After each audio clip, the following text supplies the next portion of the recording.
ಯಾದಗಿರಿ ಜಿಲ್ಲೆಯ ಗೋಗಿಪೇಟೆ ಗ್ರಾಮದಲ್ಲಿ ನಾಗರ ಪಂಚಮಿ ಪ್ರಯುಕ್ತ ದೇವಪ್ಪ ಸಾಯಿಬಣ್ಣಾಚೂರಿ ಎಂಬ ರೈತರು ತಿಪ್ಪನಗೌಡ ಪರಿವಾಣ ಎಂಬ ಇನ್ನೊಬ್ಬ ರೈತರ ಹೊಲದಲ್ಲಿ ಸತತ 8 ಗಂಟೆಗಳ ಕಾಲ 22 ಎಕರೆಯಲ್ಲಿ ಹಾಕಿದ ಹತ್ತಿ ಮತ್ತು ತೊಗರಿ ಬೆಳೆಗಳಿಗೆ ತಮ್ಮ ಎತ್ತುಗಳ ಜೊತೆ ನೇಗಿಲು ಹೊಡೆದು ಯಶಸ್ವಿಯಾದರು. ಗ್ರಾಮದ ಎಲ್ಲರೂ ಸಂಭ್ರಮದಿಂದ ಕುಣಿದಾಡಿ ಎತ್ತುಗಳನ್ನು ಸಿಂಗರಿಸಿ ಮೆರವಣಿಗೆ ಮಾಡಿದರು. ಬನ್ನಿ ಈ ವರದಿ ನೋಡೋಣ.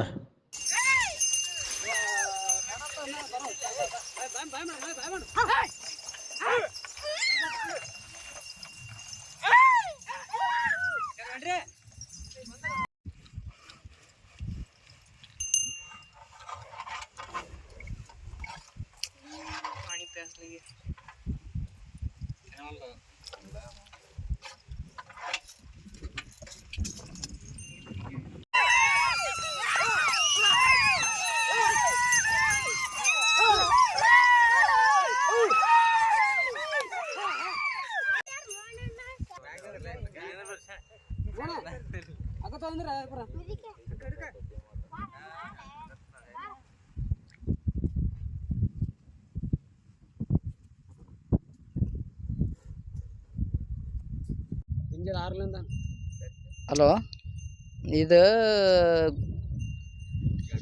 ಯಾದಗಿರಿ ಡಿಸ್ಟಿಕ್ ಶಾಪುರ ತಾಲೂಕು ಗೋಗಿ ಗ್ರಾಮದಲ್ಲಿ ಗೋಗಿಪೇಟೆ ಪರಿಯಾಣ ತಿಪ್ಪನಗೌಡನ ಹೊಲದಾಗ 50,000 ರೂಪಾಯಿ ಜಿಜ್ಜ ಕಟ್ಟ್ಯದ.